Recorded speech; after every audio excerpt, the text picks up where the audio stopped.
হলে পুরুষরা দৌড় দেয় আর নারীরা নিজের ওড়না খোঁজে, এরকম দুর্যোগ মুহূর্তে ওড়না ছাড়া বেরোলে গুনাহ হবে কিনা, শরীয়ত এক্ষেত্রে নির্দেশনা কি দেয়?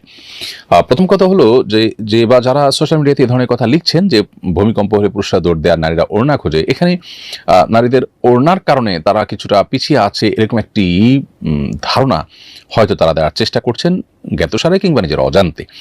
আমি বিনয়ের সাথে তাদেরকে প্রশ্ন রাখতে চাই, কোনো পুরুষ যদি ভূমিকম্প যে মুহূর্তে আঁচ করেছেন, টের পেয়েছেন, ওই সময় তিনি যদি হাফ প্যান্ট পরা থাকেন কিংবা শুধুমাত্র আন্ডারওয়্যার পরা থাকেন, তিনি কি লুঙ্গি বা প্যান্ট কিছু একটা পরে তারপর দৌড় দিতে চাইবেন না?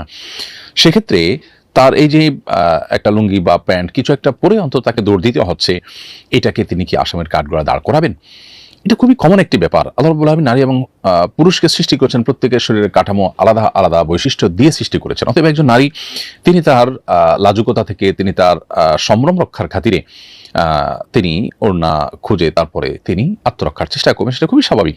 অতএব এটাকে নিয়ে যারা ট্রল করছেন অথবা নিজের অজান্তে যারা এটাকে নিয়ে হয়তো নেগেটিভ মন্তব্য করছেন, সে মানুষদের কাছে আমাদের বিনীত প্রশ্ন যে তারা এর মাধ্যমে আল্লাহর একটা বিধানের বিরুদ্ধে নিজের অজান্তে হয়তো দাঁড়াচ্ছেন এবং সেই সাথে একটা অযৌক্তিক অবস্থানে তারা দাঁড়াচ্ছেন, কারণ একই কথা তো পুরুষের বেলায়ও প্রযোজ্য হতে পারে।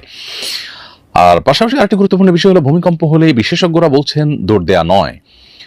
অতএব ভূমিকম্প হলে দৌড় দিয়ে পলানোর চেষ্টা করা, এটা বেশিরভাগ ক্ষেত্রেই বিপদের কারণ হয়ে থাকে। অতএব এই অযৌক্তিক একটি কাজের ক্ষেত্রে আবার ওড়নাকে দোষারোপ করা অথবা নারীকে নিয়ে ট্রল করা, মেয়েদের সীমাবদ্ধতার বিষয়কে নিয়ে হাসাহাসির পাত্রে পরিণত করা, এটা মোটেই উচিত কোনো কাজ নয়। এটা দায়িত্বশীল মানুষের মন্তব্যের মধ্যে পড়ে বলে আমি মনে করি না।